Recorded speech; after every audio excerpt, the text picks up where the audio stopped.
opportunities for startups are endless, and the 16th of January program has proved that. Speaking on the 16th edition of his radio address Mann Ki Baat, the PM said, "Our Startup India initiative dispelled the notion that startups are only about IT. Opportunities are endless." The Prime Minister has described the newly introduced Prime Minister Crop Insurance Scheme as a big New Year gift to farmers, which he said was the only way to provide security to distressed farmers against natural disasters. He urged farmers to avail the scheme in large numbers. The PM also appreciated the efforts of Haryana and Gujarat towards empowerment of the girl child. In this regard, he mentioned the marked increase in the birth rate of girl children registered in Haryana in the past 1 year. In the wake of deficit monsoon rains, farmers in Uttar Pradesh and Rajasthan have received insurance claims totaling to 686 crore rupees directly in their bank accounts against damage to Kharif crops in this fiscal so far. The crops were hit by drought.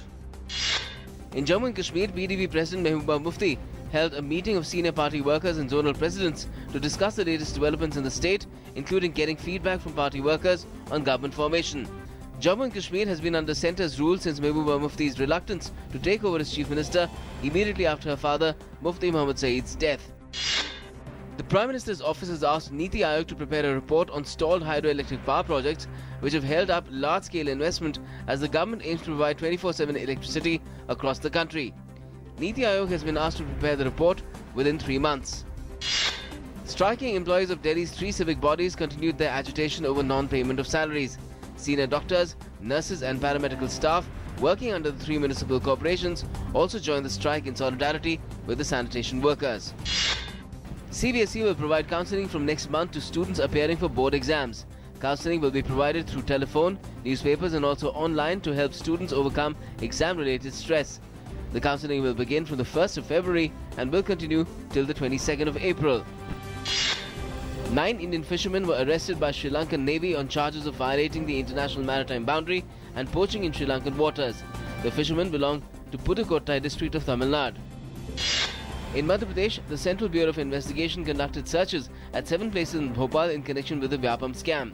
Searches have also been conducted at the premises of a candidate in the Police Constable Recruitment Examination 2012 at Jora of Morena district. The Syrian opposition group has arrived in Geneva a day after backing down from their threat to boycott the UN-sponsored peace talks. But a spokesperson said that they stood by their demand for an end to airstrikes and blockades before they will negotiate with the Syrian government. Turkey has accused Russia of again violating its airspace and warned it would face consequences if such infringements continue. The Foreign Ministry has said a Russian Su-34 jet flew into its airspace on the border with Syria.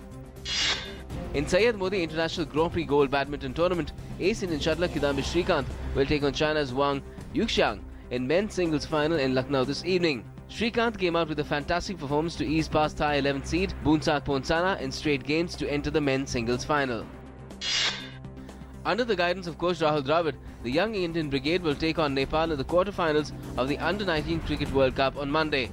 In their penultimate Group D encounter at Mirpur, India produced a clinical all-round performance to beat New Zealand by 120 runs. In the last T20 encounter between India and Australia at Sydney, India emerged victorious in a nail-biting finish. Raina's last ball boundary finished the series in style as India beat Australia 3-0. With this victory, the Indian team has clinched the #1 spot in T20 World Rankings as well.